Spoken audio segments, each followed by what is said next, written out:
Hello, everyone, and welcome to another Top Agent Commercial Wednesday. A very exciting topic. I know most people have heard of opportunity zones or OZs, but not everyone really digs in the weed. I know it was made to really increase development business, allows in certain economic areas to be put in. But I would say that's OZ 1.0, where with Mike O'Mara, an expert at OZs, we're going to learn a little bit about OZ 1.0, but really what OZ 2.0 is and how does it work? What can we use it for? So, Mike, thank you for being a guest. I know you've been a longtime participant and showing up at our meetings, but if you can share a little bit about yourself and how the heck did you get into OZs or opportunity zones, and we can go from there. But if you don't mind introducing yourself to everyone. Yeah, thanks, Jim. I'm really excited to be here and speak with everyone today. The short story is I've been a commercial real estate broker for over 25 years. My emphasis and the niche was net lease investments and 1031 exchanges. And in 2017-18, the Opportunity Zone tax incentive through the Jobs Act was enacted. And there was a key phrase in there that really caught my attention, and it was the deferral of capital gains. And just out of curiosity, I started to study it. And the more I went down the rabbit hole, the more interested I became and started to really network in this space. It was interesting because people in the brokerage community were asking me, how do you get paid in it? And I really didn't know at the time. And that was the crazy part about it. But I felt something within me. And then it's really become the whole social impact piece is what really grabbed my attention and said, I want to play in this sandbox. Net lease is good, 1031 exchanges is good, but it was just more transaction based. And I saw this opportunity to use a lot more skills than I was using in that net lease space. And so that's how I started. The issues with the OZ1 is that it was it was a tax incentive which got a lot of criticism because they thought it was another loophole for wealthy investors. So there was a lack of education and transparency. And then COVID came and that slowed it down. And then the interest rates went up 500 basis points, and you had three big banks blow up. So that really, the key piece of this, the tax incentive, is you're trying to attract private capital. This isn't tax incentives from the federal or state governments. This is private capital that you're trying to spur to come in these projects, and that's a job in itself to try and find that capital. But so the market slowed down. Then fast forward, 2026 is when the first round of capital gains will be due, and everyone in the industry that believed in it were trying to get this made permanent. And so 2025, 4th of July, President Trump signed into the big beautiful bill to make the OZs permanent. So we call it OZ2. The OZ2 doesn't go into effect until January 1st of 2027, so we have a little runway. The big first thing will be the designation of the opportunity zones itself, and that's going to be more competitive. They'll start that in July, approximately this time next year. The governors will pick. They'll have a 30-day, kind of review, but this will be the most important first step of creating the Opportunity Zones 2.0. And I can get more into that, but I'll just stop there. I think that was a long-winded introduction. No, Mike, thank you so much. Because I know everyone heard about it. Everyone heard about the Jobs Act to stimulate the economy, create opportunities, especially the jobs. EB5 is also one of them, right? Like the OZs. Yeah. So if there are different programs out there, the problem is a lot of times they're complex. People don't understand them. Bad Right. information's out there. What would you say that's a simple way of, because a lot of times we look at deals and we say the deals have to stand alone, regardless, Yeah. right, of the OZs. So can you tell me some of the simple parameters for people to know about how to find a deal that fits into the OZ? Right. Well, you touched on something that, the OZ incentive doesn't make a bad deal good. it enhances the returns on a well underwritten deal. And I think the thing where, brokers and service providers probably are not in tune or, weren't made aware of this is that at the end of the day, it's still traditional real estate brokerage and investment. And, and it's driven by the sponsors or the investors doing these deals within the census tract. The OZs are census tracts. There was over 8,700 in OZ1. That's going to be reduced in OZ2. It's going to be much more competitive. So if you think of it as a service provider, the intermediaries that most of us are, is you can either represent the developer to find these sites to develop within OZs, and then also businesses. I expect you're going to see a lot more businesses be attracted to leveraging the OZ incentives. So it could be site selection as well around the country. And Mike, is it only for development deals, or could you reposition, tear down? Does it have to have a development component, or is it more of a located in a economic more distress? And we've known in the OZ1 path of progress, and sometimes you're right, the map showed some areas that the city or county didn't come up with it, and we're like, this is an opportunity zone area, using the map. Right. And it was obviously more prosperous than what this was intended. Yeah. So, with that map, like you said, is it going to be adjusted quicker? So where's the opportunity, right, from the map? And is it only development deals? Is it tear down, No. Yep. positioning, and like you said, businesses? Yeah. So it's a great question, Jim. So when the first designation of zones came across, it went to the governors and their panels, agencies, cities, and mayors to designate up to 25 low-income census tracts, 25%. I won't get into what that metric is. I don't think that's as important for this conversation. So, but each state was allowed to designate 25% of their low census tracts. And the part that really became clear is in the rural census tracts. A lot of rural census tracts were designated, but they weren't going to attract investment dollars with or without this tax incentive. So was what I consider a big mulligan. And so there's going to be a lot of attention on rural zones because they've improved the tax incentive in OZ2 dramatically, and I'm really excited about that. Going back to original zones, yeah, there were zones and there was contiguous zones. A lot of these core urban cities that we're seeing development already. People thought that was just a loophole for wealthy developers and investors to go into these zones. So there was a little truth to that, but there was no reporting, there was no measurement of OZ1s initially, but now there's a lot of data behind it, and there's been billions of dollars that have gone into these OZ census tracts. The big play that this is good for this audience is to think about is, one, we've got a runway to kind of scope out where these zones may or may not be.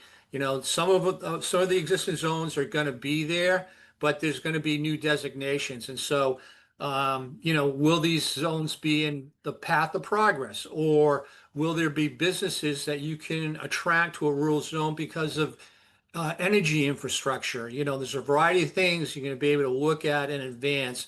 The most important part is if you've got relationships with your senators and congressmen and governors and municipalities, is to get involved in the conversation. Your knowledge and information could be critical in someone designating a zone. The big thing about rural that they've made it very attractive is there's a thing called a basis step up. And so in an OZ1 right now, we're winding down. So the deferral mechanism isn't as, it's not juiced up right now, but becoming January 1st, 2027, your step up in basis for rural zones will be 30%. So after 5 years, you'll have to pay your capital gains, but you only pay 70%.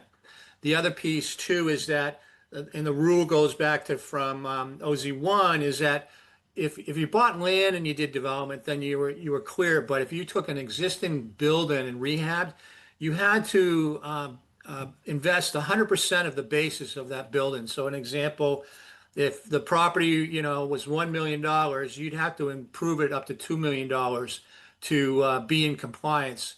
Here in rural, one, you get the 30% basis step up, but you only have to improve property by 50%, which is dramatic. And I can speak for experience that there are a lot more businesses. When it first started, it was weighted maybe 85%, 90%, maybe even higher towards residential real estate primarily.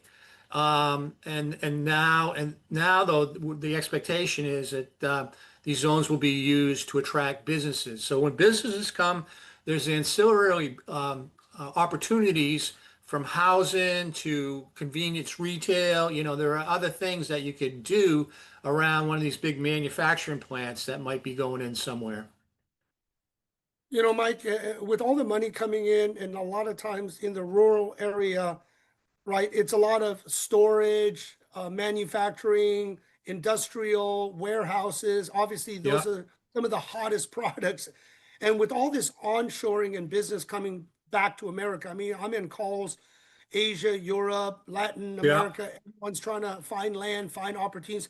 Could foreign investors and other partners use OZ, or is it only for domestic participants to use this program? For the tax incentive, yes, it's U.S. based citizens. There could be, I'm not the expert on the tax and compliance, but there I think are some provisions for foreign investors. The fact is anyone can invest in these deals. It's just the question, will you be the recipient benefit of the tax incentive? And so the real play, just to back up a minute, is OZ equity is the top layer of the capital stack. And so, and it's an important piece of the capital stack, especially with the cost of debt and, at private equity and so forth. The developer, whether he's working with the municipalities and they may have low income housing tax credits or LIHTC, New Market, TIFs, DIFs, things like that. Those are all at the bottom of the capital stack. And so as you go up, you got the owner's equity, sponsor's equity, and then you've got a slug of OZ equity. So to your point, Jim, EB5 can come in. They're not going to get the benefit of the tax incentive. A foreign investor can come in. They will not get the benefit of the tax incentive, but they can invest in the deal. The investors that you're targeting, and this has been the cat and mouse game, and it's been highly weighted to institutional type capital raising, is how do you find an investor that's has realized a capital gain event, and that capital gain can come from, unlike or different from a 1031 exchange, was like kind real estate. A capital gain in the OZ space can come from selling stocks, bonds, crypto, art, you name it. And a big category, especially with the wealth transfer that everyone's talking about, is when business owners are selling and there's an exit. What are these business owners? I don't know personally what wealth management typically refers them to defer the capital gain. So this is one of the best choices and vehicles for an investor, a family office that's realizing a huge gain. You get into small gains, they might not be worth your while to do this. The structure is set up as a QOF and a QOZB. The QOF is typically the fund that brings in the OZ equity, and it pours down into the QOZB level, which is the real estate development or the business coming in. And as an investor, you have to designate that, file a tax form that's saying, you've got a capital gain and you're going to defer it into a QOF or a QOZB. And I know Master will ask a question on that. But going on this, so it seems like it's for the larger, more capitalized, bigger players. Is it even possible for smaller players and brokers? Maybe the brokers can find the deals, but could they, put together their own OZ project, or is it just really for the big boys, and most agents and others are finding the LP money or OZ money, or they're actually just finding them the location within the territories, right? It's just a specialized niche for maybe Yeah. land developers, land people. They just understand this also. Yeah. So that's a great question, Jim. And there is a cost benefit, analysis you should look at. You look at the ticket size of OZ Equity. I think you see some smaller check sizes, 25, 50,000, but really they're trying to get up to 100 minimum, maybe greater. And on an institutional level, it's, you're talking millions. The one thing I'd like to point out here, though, that's very interesting about this program is that if you're a 1031 investor or say a business owner that's realizing their own capital gain, you can set up a captive opportunity zone fund, meaning all you have to do is file the tax paperwork, and you can form your own QOF. Which, if you look at, let's just stay on OZ2. So say you recognize a gain first quarter 2027, your taxes are due, and you set up a QOF, and that gives you a deferral, number one, of 5 years. And then there's other regulations in there if you want to actually deploy your own capital into a deal. There's some asset tests. Again, I won't get too far in the weeds. My kind of landscape is the middle market and the smaller investors. So I'd like to think that it's a benefit for everyone out there. And I think what I'll explain, the real juice in the deal is the 10-year hold. So right now we're looking at existing QOFs and QOZBs that may have lost value since the inception because of the marketplace conditions. So that could be a challenge. But the assumption is you're going to invest in an appreciating asset. And so you have to hold it for 10 years. And after a 10-year hold, there's no capital gain on the appreciation, and then there's no depreciation recapture. So with those two components of the legislation, when you put into your taxes or run a pro forma, you're seeing, IRRs that could be, 15 to 20%, or, there's a metric that they're higher, that your returns are higher than a traditional real estate investment because of the tax savings. Yeah, one thing that some people are asking is QOF. Can you explain that acronym? Yes, sorry. It stands for Qualified Opportunity Fund. So you have to set up the vehicle that's going to bring in the capital gain. And then the QOZB is the business, Qualified Opportunity Zone business. So you could set yourself up as a QOZB and go into another QOZB, which would mean a QOF is developing a sense, say a multifamily deal. You can go into that, but the structure starts at a QOF. That's the fund manager or the sponsor, and then they're raising that OZ capital to go down to the QOZB, the Qualified Opportunity Zone business, and that would be, it could be a data center, it could be a multifamily, a variety of real estate holdings. There's a few SIN businesses, but that QOZB is the money that they use for the whole development of the project. And Mike, can you do fund to fund? So if you set up a, QOZB, could you use that? Obviously, for your project, you may have some extra. Can you fund to fund go to another fund, or will they not allow that? It needs to be kind of pure. Yeah, so they were pushing in the legislation to create fund of funds, because the belief was that it would unlock more institutional capital into these projects. That didn't pass. So the closest the fund of fund, you're a QOZB, you can go into the QOF or the QOZB is the way I understand it. And Mike, with this, where do you find it? Let's say from a very general, is there a federal government, state government that you can kind of go to just read in general what the federal or state government is proposing that people can read? Yeah, well, there's a lot of stuff on the Treasury and all the websites out there. I actually set up a Google search for anything opportunity zone, so I kind of have fun with that every day.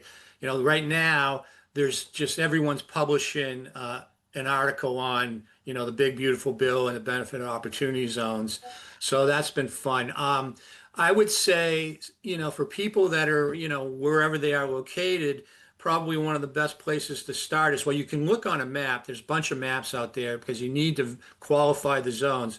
But the best or the simplest way is to call up either the assessors or, I really network in the economic development community. They're listen, their job is out there to attract businesses and development dollars, and they usually have other incentives that they're, deploying as well. So that's a unbelievable resource. You go top tier, and then you get to on the state level.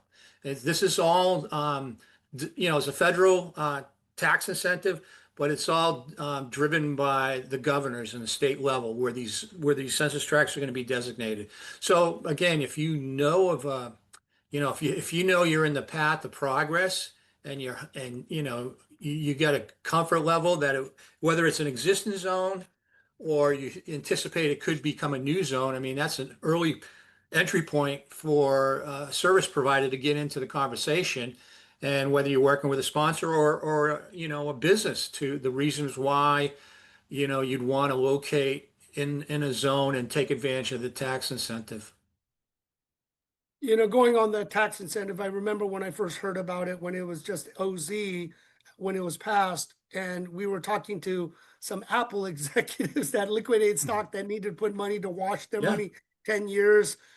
Then I went into the crypto where people were telling me, can we sell our crypto, put the money there? Yeah. And they were just trying to figure out how to tax the crypto and monitor the crypto.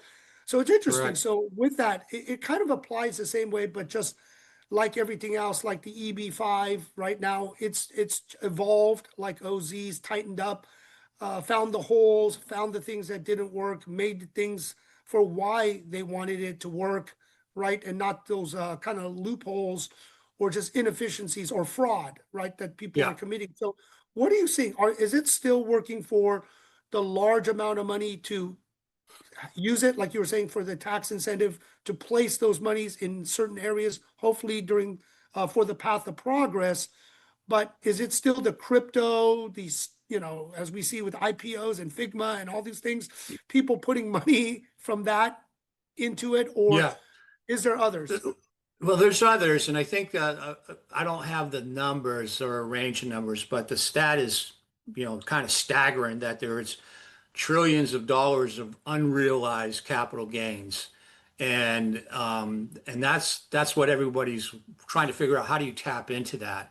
So that's where and that marketplace is controlled more on a securities basis, and it's controlled through wealth advisors and family offices, right? So that's a challenge, kind of down on the ground level where I'm at, is to how do you tap into that and break through? There's a lack of education, and this isn't a knock on the wealth management industries that they lose control of their clients' proceeds. So that's that's how they make their money. So but I think going into OZ2, there's just going to be a lot more education. That was the biggest problem before.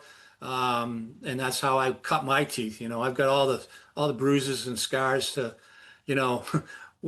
talk about here. But now I'm like, I'm in a good position because of all my sweat equity to try to, be a resource. That's ultimately what I'm trying to do, is be a resource, and serve and be involved in impactful projects. And there's a lot of them. What I've loved about it is just I've seen or been exposed to a lot of different businesses that are trying to change the world out there. And that just excites me when we can engage them in a conversation about opportunity zones.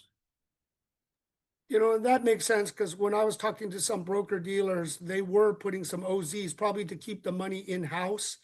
And Yeah. that's why I was wondering, fund to fund, if they built the fund, they can deploy it in other funds so they still kind of have some sense of control, rather than it leaving their assets under management and it just kind of disappears and you lose control, right? So are you starting Yeah. to see with let's say, broker dealers, of where people like RIAs and people registered that to keep assets under management, that they're kind of putting it in-house or some mechanism so they don't lose control, because I know it could be great for their clients, but they may steer them away from it because, they don't want their clients to go elsewhere and lock them up for 10 years.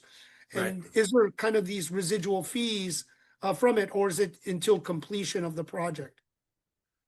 Yeah, let me back up on something, Jim, because first I'll say this, the disclaimer, I'm not giving tax advice or legal advice.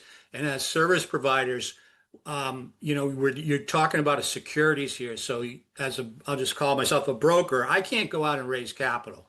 I can do a lot of things behind the scenes, but I cannot be compensated from a capital raising fee. And that's how broker dealers get compensated.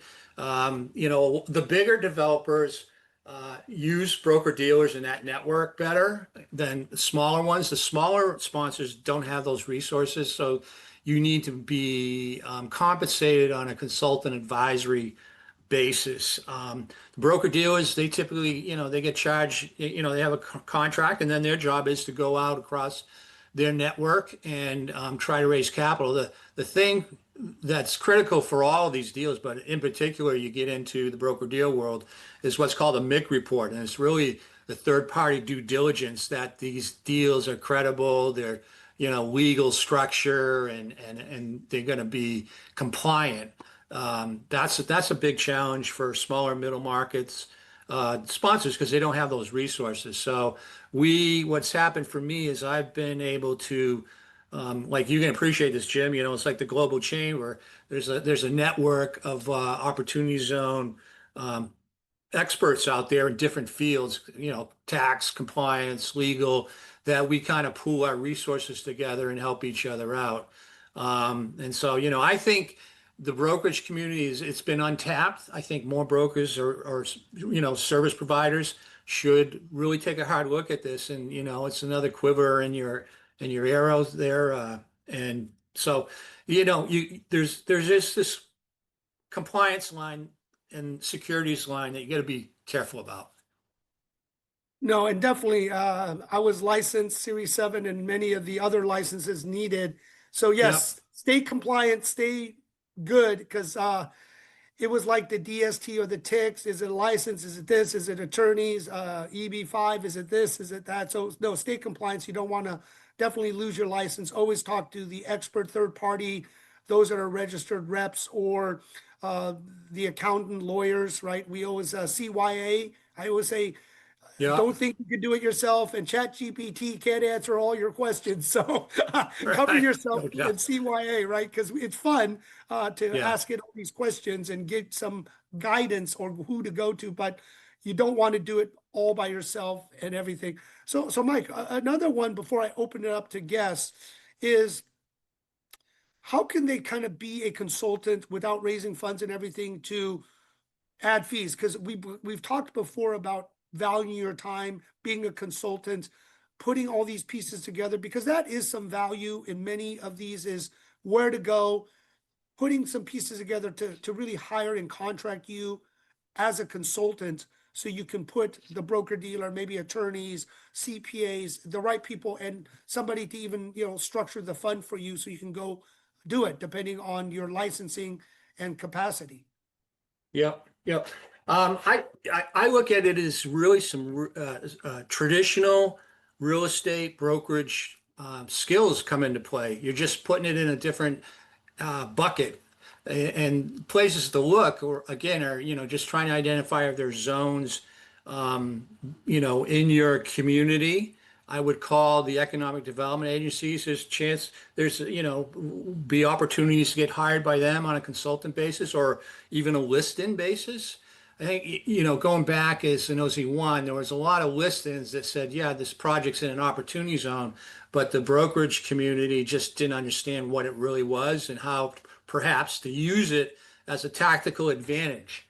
The other part is, if you've got a business owner that's looking to expand, say a manufacturer, and if you can explain to them the benefits of OZs, then you could go site select in certain designated OZ areas. I think there's a lot of room in this space for I use the word service provider, but I mean the dirty word is brokers, right? I think there's a lot of room.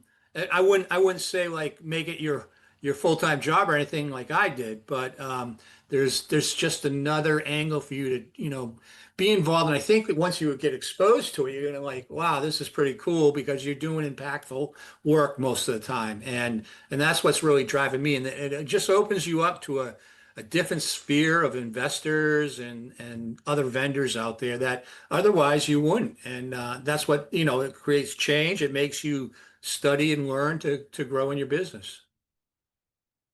Thank you, Mike. I know, Master, you had a question. Did he answer it, or do you have another question to maybe ask Mike? Yeah, I know, Mike. Thank you for the Good, information. Bassa. So you did mention businesses, like, can you elaborate a little bit more on what type of businesses are you referring to? When it comes to Sure. I those? mean, there have actually been there's a group out there that has actually focused on retail real estate.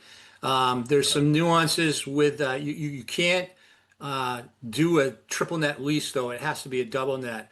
But I mean, I'm not going to say like a florist is a candidate. I'm talking, maybe it's a hardware chain, and they're expanding. They're like, hey, I Right. want to go into these communities, or I'll give you a better example is a grocery store. This group I'm networking with, they want to go in and fill the gap in food deserts. And when you think of it just off the top of your head, those types of areas are typically would be in an opportunity zone. Of course, you got to find the right real estate too. So that piece comes Right. into it. You really have to, the business from a business perspective, they get the same tax incentives. It's a 10-year hold, but they can expand to other sites within zones if that's what they want to do. Okay, and my next question, you mentioned about like your state legislators or your governors. So like I do know some state legislators like from my district. So what you're saying is give them a call and ask them what designated zones Yeah, are you're in available. South Carolina, right? Yes, I'm in Charleston, South Carolina, correct. Yeah, so you should just call up Senator Scott. Yeah, okay. He was one of the pioneers to get this legislation put into law. But yeah, no, Okay. all joking aside, start with your town halls or your local economic development Okay. committees. Those are tremendous resources. Okay. Thank you. And Master, if you ever talk, let us know. Take a picture, share it, because I love the testimonial. See what you could accomplish. You just never know, right? Use to some Yeah. of this knowledge, see where it Yeah. goes, especially with somebody that influential. There's things Right. that you could accomplish. It would be curious to see what you could do there. Yeah. Let me actually give a good example because this one's so big. But Erie, Pennsylvania, they formed a fund, whatever they're called, the city or state. They formed a fund with Erie Insurance, and they brought in some impact investors as well, and they redeveloped the whole community, like it's a town down there. So it doesn't have to be just one small deal. It could be, you know, acres and acres of property, that needs development, and they spurred it. Like they're the ones that created their own fund. Yeah, and why it's interesting if you're talking about the Carolinas. I've gone to, north and south to check it out.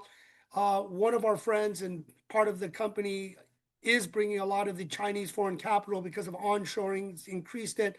Met with the governor and a lot of other high power because of the kind of the onshoring of, let's say, Chinese businesses that came by. But there's others, right? Usually, if there's a certain type of business, more people are coming. And just hearing these things, Mike, is the hardest thing is assembling the capital stack. Like you said, the OZ part, maybe top Yep. of the GP, the equity stack, then the LP money. But putting for everyone out there, it's really putting the cost of funds at the lowest cost available is to match it up. And that's what everyone's trying to do with I always say the GP equity, which is the sponsor or your equity, right?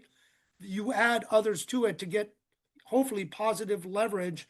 and the lowest part is the debt, right? The most secure is the debt on everything.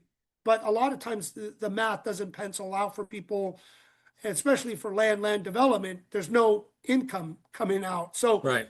you got to put it together or use collateral or a balance sheet to make the deal work. And sometimes raising OZ or EB5, or, I don't like to call it free money. It's not free money, but it's cheaper money for just domestic equity, which is chasing certain returns, right? We all know where the return should be for the risk. And Yeah. that's the thing, right, Mike? When you're looking at where's the line, right? Where's par? Where's the 10-year treasury?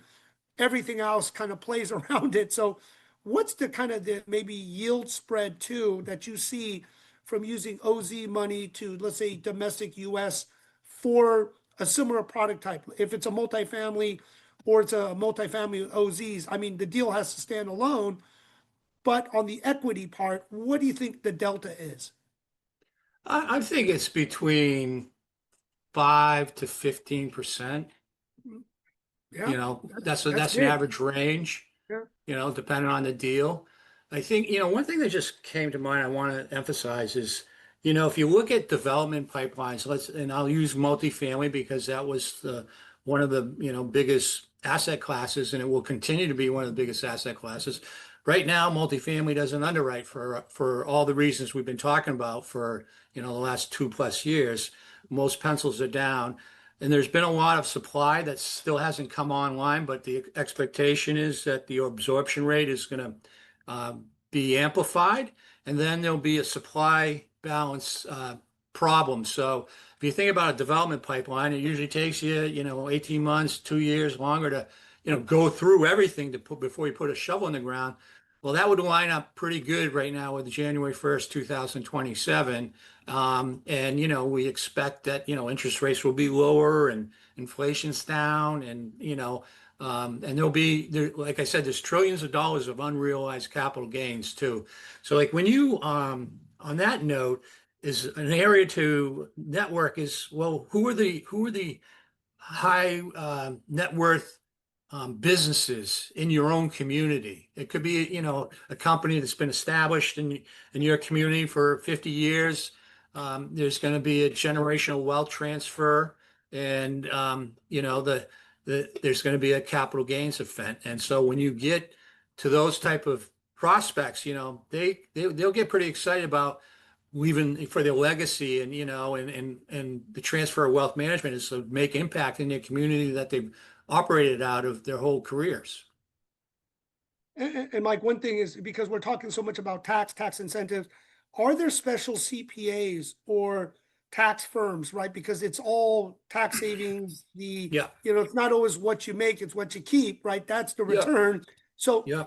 are there special CPA tax firms that work on just OZ projects? There are some specialized firms out there, but they're working on more institutional type projects. And I think that's an area where CPA and tax, they just didn't know enough about OZ1. And so they wouldn't refer their clients to it. And I think a lot of taxes were paid that could have been deferred. So that's a really good area to network, because there's if you don't know about OZ2 when it comes online, then your wealth manager or your CPA or tax is not doing you a good service by not being familiar and being able to present the numbers as an option. Mike, maybe we put a course together for wealth managers, RIAs, broker Yeah. dealers, and CPAs. As you know, I'm connected with some of these different groups anyway. So, and it's good that you show up. Now I understand when you go to the Global Chamber, you're right. Most of that, and I just had a call with Doug, are economic development people, just tons of economic development part of Global Chamber. Right. So Yeah, Chamber of Commerce is absolutely. The other thing this isn't a plug, but because I was so adamant about there was a lack of education, I am starting, it's already started, but I'm really going to kick it off in September, as a OZ2 Alliance cohort. And it'd be for anyone that wants to learn about OZs. There's some really smart guys that I'm working with, and we're going to try to help educate the marketplace. That's our little effort here. So it's free. There's no charge. It's going to be on Thursdays at noontime, East Coast Standard Time. And if anyone wants to join, just reach out and we'll get you plugged in. Yeah, Mike, and if you can put your information too, and I'll let Master ask another question. So put your information, Mike, in it. And Master, what's your next question? Yeah, it could be for you, James, or Mike. Reference to the consulting services, do you recommend just staying local to your market, or you can expand outside your market, or even though you might not know that market well, but if you got a connection, bring others in who know that market to provide those services as well? Yeah, I think initially, Master, you want to stay local. And I mean, South Okay. Carolina's got enough opportunity zones, and Greenville's had there's a couple big projects going on in Greenville right now. So, there's usually enough work in your local market. That's where you want to kind of cut your teeth initially. Okay. Thank you. Yep. Just typing in my specs here. Okay. And is there any other questions for Mike? Chris, do you have any question, McGee? Because I know you work on a lot of interesting, larger, big money projects. Right. We actually have, I think it was the first fund, QOZ money for an aviation project, and it's been terrific. Mhm. So no, this has been great. It's got my juices flowing for here in North Carolina again. You're in North So, Carolina? Sure. Another great state for OZs. right. Terrific I mean, stuff. I think like you referenced North Carolina, is that you look at on the state level, and what is the state trying to do to attract some of these big manufacturers? Like look at Intel out in Ohio. There's a big push for they haven't done this yet, but for military base conversions. I'm specifically speaking to a couple states about data centers. That's a big push. Look at the growing industries, look at what your community or state is known for, and get close or watch those groups and try to network with them. Yeah. You can be I the mean, OZ, you can be the OZ guru in your state. And Chris, that's why, when we saw each other in the Carolinas, North Carolina, Raleigh, Daniel is actually bringing Oh. more business in. That's why I was wondering the China, how do you put it together? Local partners, maybe working with them. But he's telling me some of the projects and everyone coming to Carolina, since he does, as you know, to have the support of the governors and everyone else, because Right. they love the business coming in, and those entire industrial parks that they're building, it's going to be filled. I mean, it's Yeah. crazy what's going to go on because of their Yeah, open arms. and Daniel's crushing it, by the way. He's bringing in, that guy just goes. I love that guy. Glad I got to meet him.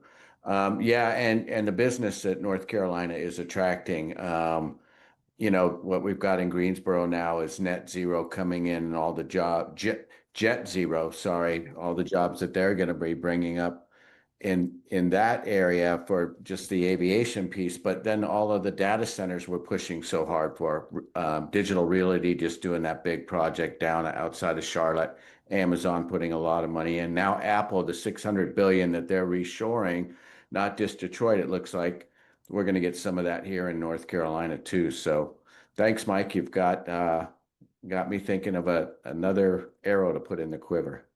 Yeah, I'd love to stay in touch with you, Chris. I want I'll to point reach out something else. You might find some of these big groups not take advantage of setting up a QOF or a QOZB. They just might not. Some people just have so much money they don't. It's a blip on the radar. But if you're looking to expand within some master development, your business, or if you're a developer and you go in and buy something near the Amazon HQ or whatever, you can still set that up as a QOZB and get the tax benefits. So wow. we've seen a lot of that, especially through OZ1. These developers they didn't know what it was, they didn't trust it, and they just developed in these zones without taking advantage of the incentive. But you could go in there and set up your own QOZB if you wanted to. Wow. Yeah, Yeah. definitely stay in touch. I'll reach out. Yeah, you could, say there's like a manufacturer that's already been developed, it's been open a couple of years, and you see it's in a zone. There's no reason why you can't go into that zone and set up your own QOZB. Wow, terrific. QOF QOZB. Yep. I do have a So we'll question, definitely- Michael. Go ahead, Keith. Is that you, Hey, Keith? Keith. Yeah. Hi. Hey. On the second version, I may have missed you saying this or not saying this. I don't know. Are we going to see the governors sit down and revamp their OZs in their state? Yes. Yes. And by the way, Keith, you're in Alabama, right? There's a gentleman down there who set up a OZ Alabama. Like Alabama's really pushed him down there. He's been one of my speakers like twice now. Sure. around Alex, last 4 right? years. Yeah. His name is Alex, He's an right? attorney. Yeah. Yeah, yep. So he's a huge, I mean, he's well known in the industry. So your question is yes. And, there's going to be a lot of lobbying with these governors and their OZs because there's going to be less OZs all across the board. And so it's going to be more competitive. And the smart governors and states are going to get way ahead of this. You don't have to start picking until like this time next year, July, I believe it starts. But the work that's going to go into it now's the time to be talking with people if you can. Perfect. What about, because I know with another project I'm looking at is in Tennessee. So Max, I know you're in Tennessee, so maybe you have a question, or if you're part of this or understand from maybe in Tennessee, what's kind of going on, Mike, if you may know, because of just Nashville's been crazy ever since Yeah. COVID, growing maybe to an annoyance of a lot of people because of what it's done. But I think also it's gone to Memphis and others, right, in Tennessee. It's not just the only. Yeah. So where's the opportunity zones maybe in that? And Max, I don't know if you want to add something to this, but I have with a project I'm looking at, and I have to see on the OZ map or the new one, Sure. how big, but they own 60 acres, maybe something really massive, and they bought it a long time ago, obviously unentitled, but the appreciation just of what's going on in Tennessee has made it just blow up. I would speak in particular for Memphis, with Elon Musk coming in and doing the XAI, and he purchased the former, I think, another Korean company that was here and put his factory out there. And as a result of that, we have Dell and NVIDIA and all other companies. You mentioned the data centers. They come into Memphis and they investigate in that area, and they bind a lot of those sites. And as a result, I think we may be in need of another designation, hopefully sometime soon, for the market because of the lack of properties when all these people are finished with. Because we have the Amazon here and XAI, and as a matter of fact, NVIDIA is already breaking ground and everything. So it's kind of getting really hot in this area in particular. Yeah. No, Tennessee did a pretty good job promoting opportunity zones. Yeah. I can name the top 3 states that attracted the most capital and projects: California, Texas, Florida. You kind of look at, that's the other part, is you want to look at the states that have really embraced it. I'm out of Massachusetts. I don't feel like they did a good enough job. And I just spoke to someone that's going to be involved in picking the next zone. So you do have to go where, in my case, I do have to go. Most of the work I'm doing is outside of New England. Yep. Well, Max, we'll be talking because I'm going to take a look because we're trying to make the math, and it could be a decent deal, but with the OZ money and Path of Progress and all the building, I have to see exactly with this, right? With a lot of research and diligence. So as we kind of close up, can you share how anyone can kind of follow it. And obviously the course, the mastermind you're putting together, and hopefully Yeah. turning this into a certified course if you haven't already, and really building on this, because it does seem from just what we're hearing here, very exciting opportunities, but it's just people don't know. Sometimes their state is behind.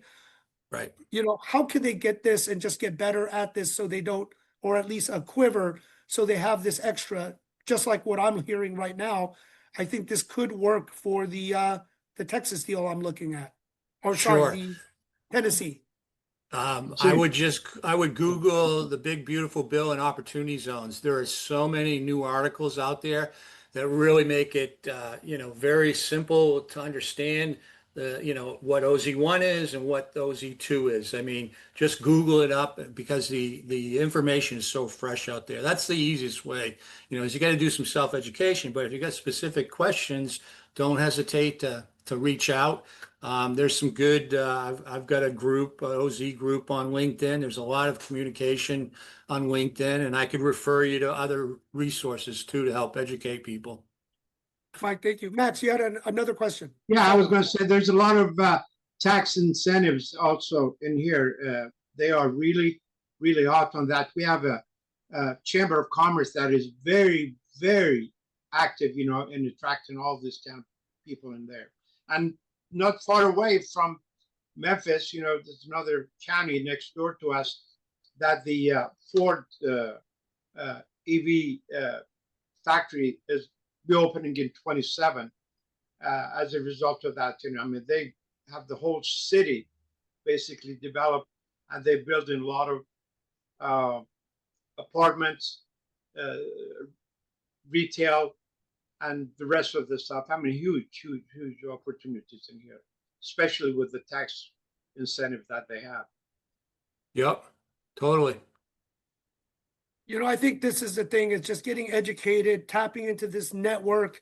And Mike, like I said, we were talking a long time ago about this, but I think the time has come as rates we feel will come down. Everyone hopes a 50 basis point, but hey, give us a 25 next month. And hopefully some more, good and bad, right? Hopefully with the lower rates, it's going to help spur it on, but not cause usually a trigger of the recession usually comes after the lower of interest rates after the spike, but it will create some momentum and movement. And a lot of people did make money on assets, digital assets, and the stock market. So it would be good, as Mike, we'll probably bring you back again and share more and with the different groups to have you talk, especially Global Chamber and other groups, because it is building the community. Can't do it alone. You need more outreach and networks to really plug into everybody and build a team to execute the deal and the fund. So Mike, again, thank you. Yeah, I would just in closing, Jim, I would say that there's not a lot of situations in our, in our industry where you've got a runway like you do here to kind of, educate yourself and try to position yourself as an expert, because it's not going to go into effect until 2027. There's this, we call this the gap period right now. And so the anticipation right now through 2026, it'll be slower capital raising, but people will still have capital gains they got to, deploy. And what I think the bigger issue as it closes to 2026 is compliance and reporting. There's going to be OZ 2.0, there's going to be a real tight compliance and reporting requirements that we didn't have in OZ1. So my concern is that there's a lot of OZ1 deals that might not be in compliance. So there's some real consultant opportunities there as well. Mike, again, thank you so much for sharing your knowledge on Top Agent Nation Commercial Wednesdays.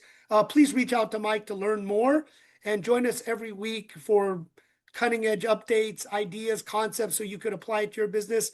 Everyone have a great day, and see everyone again next week, Wednesday. Thank you so much, everyone. Thank you, Jim. Thank you, everybody. Thank you, Jim.